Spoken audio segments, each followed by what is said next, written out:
This is VOA News via remote. I'm Diane Roberts. Wednesday, U.S. President Joe Biden left his hotel for the B9 summit with Central and Eastern European leaders. Protesters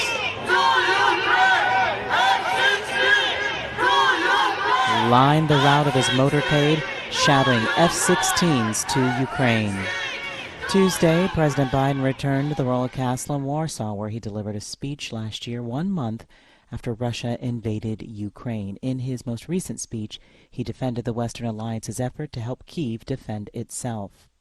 China on Wednesday called on Russia and the U.S. to ensure the smooth implementation of the New START, the last remaining U.S.-Russia arms control treaty. 丁削减战略武器条约是俄美本世纪达成的重要双边核裁军条约。 Chinese Foreign Ministry spokesperson Wang Wenbin said it's an important bilateral nuclear disarmament treaty for maintaining global strategic stability. Tuesday, Putin said in his State of the Nation address that Russia was withdrawing from the treaty because of U.S. support to Ukraine. The Swiss government is seeking parliamentary approval to send 140 million francs, or $151 million, in further humanitarian aid to Ukraine and Moldova, the government said Wednesday. Switzerland has already allocated 1.3 billion francs to support Ukraine. Spain plans to send 6 German-made 2A4 Leopard tanks to Ukraine, the defense minister told lawmakers Wednesday, adding that the number could increase over time. Российской Федерации Владимир Владимирович Putin. Sounds from the Defender of the Fatherland Day concert in Moscow, where President Vladimir Putin was rallying the crowds. This is VOA News. Palestinian officials say that at least 9 Palestinians have been killed and more than 100 were wounded during a rare daytime Israeli army arrest raid in the occupied West Bank. More from VOA's Steve Miller. The raid took place on Wednesday in the city of Nablus, a scene of frequent military activity.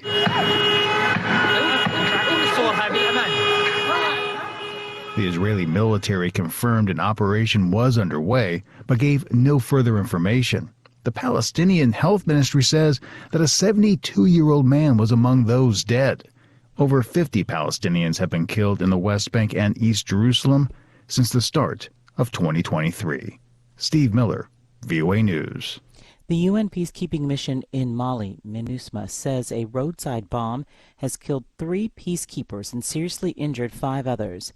Annie Reisenberg reports for VOA. MINUSMA said in a statement that the UN peacekeepers were killed in central Mali Tuesday when their vehicle hit an improvised explosive device. The statement says that MINUSMA is one of the most dangerous peace operations for peacekeepers, with 168 peacekeepers killed in hostile acts since the establishment of the mission in 2013. Mali and the Greater Sahel region have been battling an Islamist insurgency since 2012, when Islamists took over the north of the country. The French army intervened in 2013 to help Mali take back control of the north, but withdrew from the country last year due to concerns about Mali's military government working with Russian Wagner Group mercenaries. Mali has been under military rule since an August 2020 coup.